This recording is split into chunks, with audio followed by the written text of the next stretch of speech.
There was a period of time when World Championship Wrestling was the biggest and most popular wrestling company in the entire world. And even prior to that, when it was being overshadowed by the behemoth which was WWF, it was still considered the very best place by many who wanted to see a different style of pro wrestling than that which was being offered up by the Fed. Of course, part of the reason it was so highly regarded over the years though, was because of the excellent roster it had. But who were the best WCW wrestlers of all time? Well, that's exactly what we're going to be looking at today. And where better to start than with Ric Flair? Yes, if you're talking about both WCW and the company it was born out of, Jim Crockett Promotions, then you can't go without mentioning the Nature Boy, as he's become so synonymous with the brand, at times it feels like it begins and ends with him.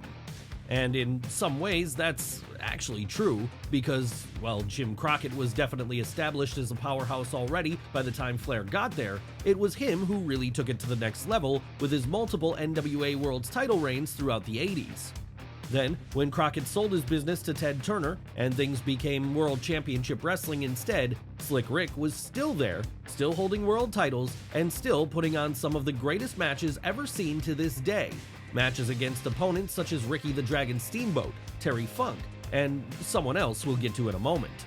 Sure, he would have a brief spell in WWF during the early 90s where he became a two-time champion, but that didn't last long in the grand scheme of things. No, after a couple of years there, he did what we all knew was coming and went right back in his original home again, once more putting on a true spectacle for fans each and every night. So for those reasons alone, Ric Flair has to be considered a great of the company, because during the heights of Golden Era Wrestling, he was the only man who could really challenge Hulk Hogan in terms of greatness and star power.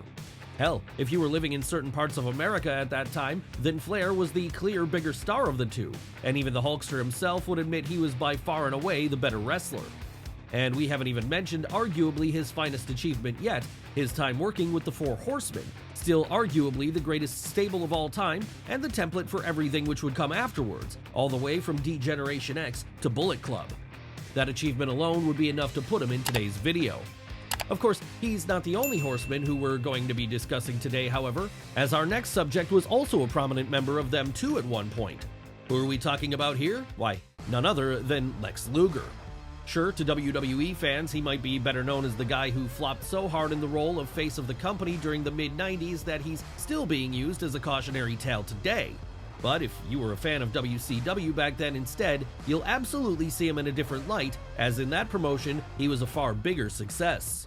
Need any evidence of this being the case? Just look at the fact that while there, he'd become a 5-time United States champion, 2-time television champion, 3-time tag team champion, and 2-time world champion. And a lot of these reigns came back during the 80s too, when it wasn't so easy to win a belt in wrestling. So for the Buffalo native to be so decorated proves just how good he could really be, and how much WWF ultimately missed the boat on him back in the day. Yes, for a while there, Lex Luger really seemed to have it all. He had the look, he had the talent, and he had fans behind him in a major way.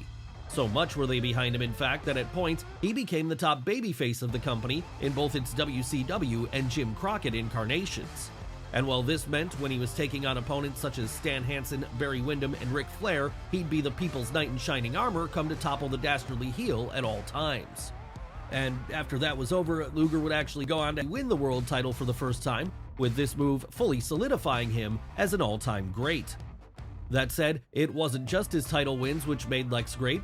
No, it was also his time spent as a member of the Four Horsemen, where he shared the ring with stablemates the Nature Boy, Arn Anderson, and Tully Blanchard. And even when his time with that group came to an end, he'd have other great alliances waiting for him in the future, such as his run with the NWO. Sure, he might have started out feuding with the New World Order, even briefly dethroning Hulk Hogan to become champion at one point in the summer of 1997. But in the end, everyone in WCW became part of that group, so of course Luger was no different. Well, we say everyone, but there were a couple who managed to evade putting on the black and white t-shirt, with one of the most notable of these being our next subject, Goldberg. Really, if Ric Flair represented WCW Jim Crockett in the 80s, then there was one man who represented it during the late 90s, and that was Bill Goldberg. Why was this? Well, he was an absolute phenomenon, the only man of his era who could even begin to approach the popularity Stone Cold Steve Austin and The Rock had with fans over on WWF. And the way he achieved such levels of popularity was by absolutely mowing through all of his opponents in short order, building up a streak of wins in the process that, before all was said and done, would take him to 173-0. That's right, between his televised debut in 1997 and his first loss at Starrcade 1999, there was simply no one who could step up to the Tulsa native in the ring. It didn't matter who it was, Raven, Scott Hall, Curt Hennig, they all fell to Bill in the end, and usually in a matter of minutes. So it should come as little surprise then that once the Sting storyline fizzled out and it became clear the NWO were still the ones ruling the roost on Nitro every week, fans found a new hero in this relative rookie, as they saw him to be the one who would eventually bring the gold back to Team WCW. Would he do this? Of course he would. As on the July 6, 1998 episode of Nitro in front of 40,000 fans at the Georgia Dome, Goldberg pinned Hollywood Hogan to become the WCW World Champion for the first time, and in the process, solidify his position as new face of the company. Really, if Eric Bischoff had any idea what he was doing at this point, he'd have been able to catch up to WWF once more then, as he so clearly had the guy on his hands. But as we know now, that's not what happened. No, for as great as Bill was, even he couldn't overcome the storm of bad booking that was about to befall the company. Still, that's not to say he didn't try, and whenever he was on screen, he was usually a beacon of light, one of the few things keeping fans tuning in at all after a certain point. Let's not forget some of the great bouts he had with the likes of Diamond Dallas Page, and the memorable segment where he refused to follow the script. Forget about that one. No, instead let's move on to our next subject, a man who, before Goldberg came along, was the undisputed top babyface of WCW. That's right, we mentioned him earlier, but now it's time to really talk about a man called Sting. Of course, with Sting's profile right now being higher than it has been in years on account of his recent retirement at AEW's Revolution 2024, it feels particularly fitting to discuss him here, as the most iconic part of his career was without a doubt his time down in Atlanta. And that's because it was there he first rose to prominence in a stellar 45-minute draw with Ric Flair at Clash of the Champions 1 in March of 1988. But this wouldn't be the only memorable moment Steve Borden had in WCW. No, far from it, as after that he'd fully ascend to the main event level, there finding success feuding with the Four Horsemen, and at one point even briefly becoming a member of the group. Then there are his multiple world title runs too, during his Surfer Sting era, with these all ultimately serving as a prelude to something even greater which was to come, Crow Sting.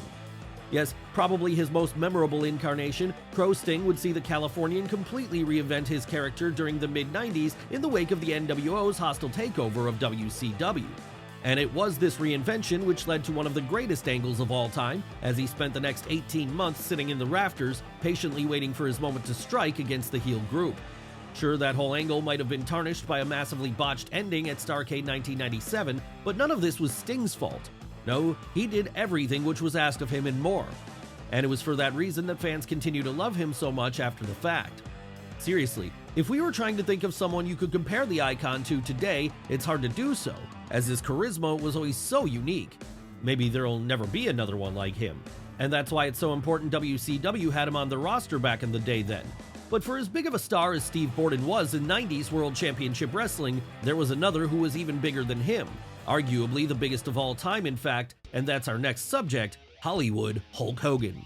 That's right, Terry Bollea was absolutely one of the very best of WCW, and that's especially impressive when you consider the fact he's arguably the greatest WWF superstar of all time too, with him first making his name there as the top star during the Golden Era.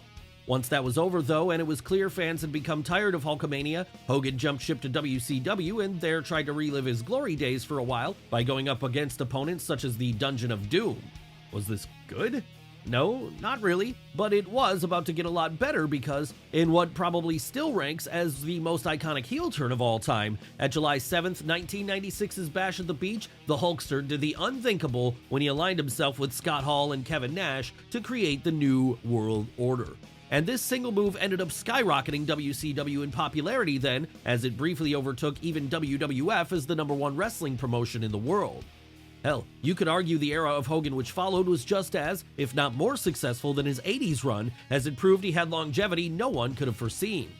Seriously, this was supposed to be a whole new age of the industry, but it remained Terry Bollea who was actually the biggest star of most of it, and that's something which just cannot be denied.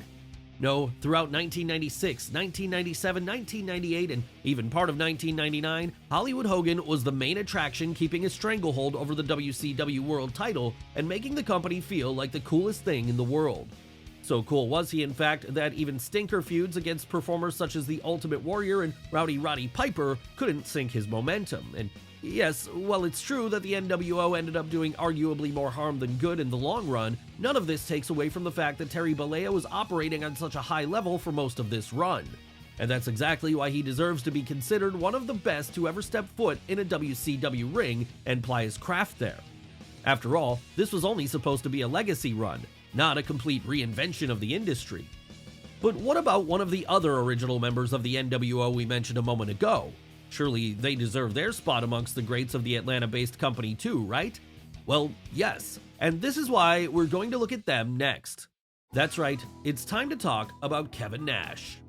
Really, it can't be understated just how seismic of a moment it was when the Outsiders left WWF in 1996 and joined up with Ted Turner's company. It would be like if Roman Reigns and Cody Rhodes decided to randomly appear on Dynamite next week. So it should come as no surprise then that once they did make the move, many fans switched channels too. And this was something which happened in even greater numbers once the New World Order became a thing soon thereafter. Unfortunately though, in the case of Scott Hall, his addiction issues would continually get the better of him and stop him from reaching his full potential. But that wasn't the case for Nash, luckily. No, over the course of his time down south, he'd find a lot of success, with him winning a total of 5 world titles and 9 tag team titles there. Was he the greatest performer in ring once the bell rang? Not quite, but he's never had to be. No, Nash's strength was always his natural charisma and charm, as well as the fact that he was almost 7 feet tall. And this is what led him to get over with fans as only the former Diesel could. And it's not like he didn't put on good performances when he was motivated to have a great match. Just look at some of his bouts during those early NWO days and his time as leader of the Wolfpack, the 1999 NWO Splinter Group. That's right, there's no way Kevin Nash can't be included in a video about the greats of WCW, just as our next subject also can't not be included, a real-life close friend of his, Diamond Dallas Page. Now, it's often been said that for as great as WCW was for a period during the 90s, their biggest flaw was that they never made any of their own stars.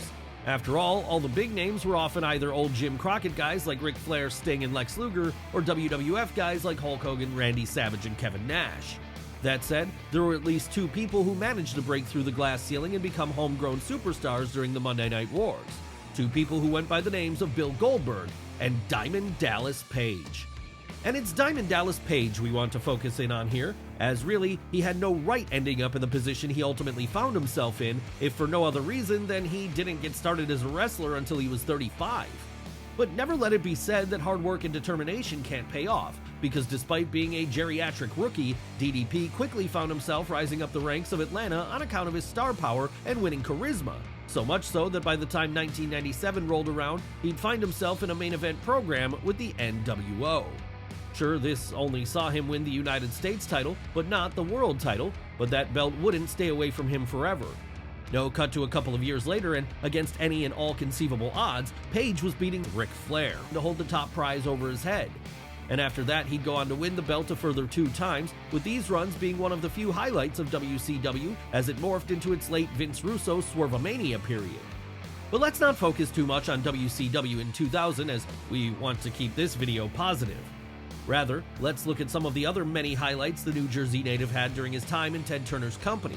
Highlights like the time he teamed up with basketball star Karl Malone to take on Hollywood Hogan and Dennis Rodman at Bash of the Beach 1998. Or when he partnered with Jay Leno to go up against the Hulkster and Eric Bischoff at Road Wild later that same year. Then there's the time he gave Bill Goldberg what remains to date probably his best match ever at Halloween Havoc a couple of months after this, as well as his involvement in the whole David Arquette situation. No, we're not going to go there. Instead, what we're going to do is stake our claim that when all is said and done, Diamond Dallas Page is easily one of the greats of WCW, as he had such an excellent run there despite all logic saying he should have flopped. It's impossible not to consider him in such a category.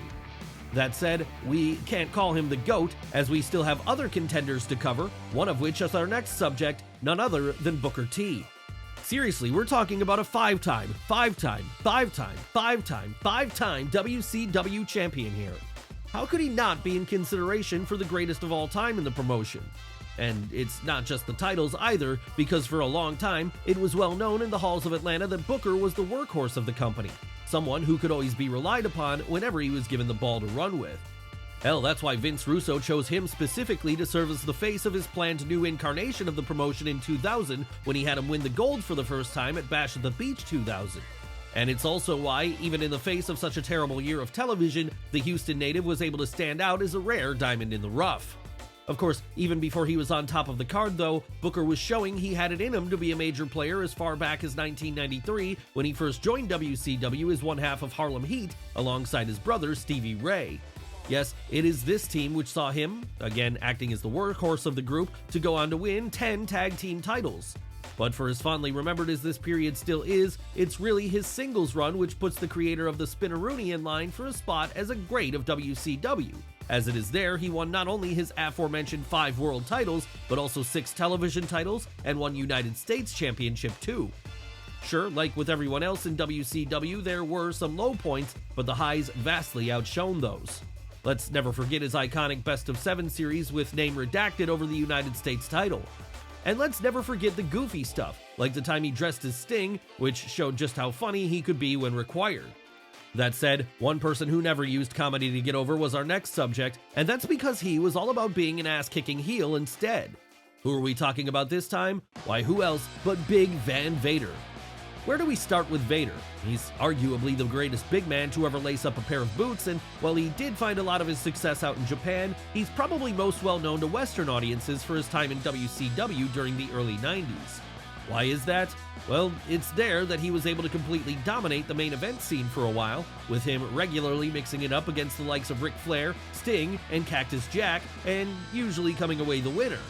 In fact, it was his bouts against Mick Foley which were so hard-hitting, they damn near ended the babyface's career before he could ever even introduce the world to his other 2 faces in WWF. And it was his matches against the former 2 which saw him become a 3-time WCW World Champion by the time 1995 rolled around.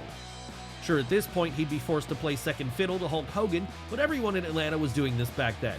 And at least Vader still got treated like a star, something his lengthy feud with the Hulkster proved. Really though, it's his pre-Hulkamania run which earns him a spot amongst the GOATs of WCW, as it was then, during a down period for the company, that he was able to lift it up somewhat and make it feel like a promotion worth watching, at least whenever he was on screen. Want to see a 450-pound man do a moonsault?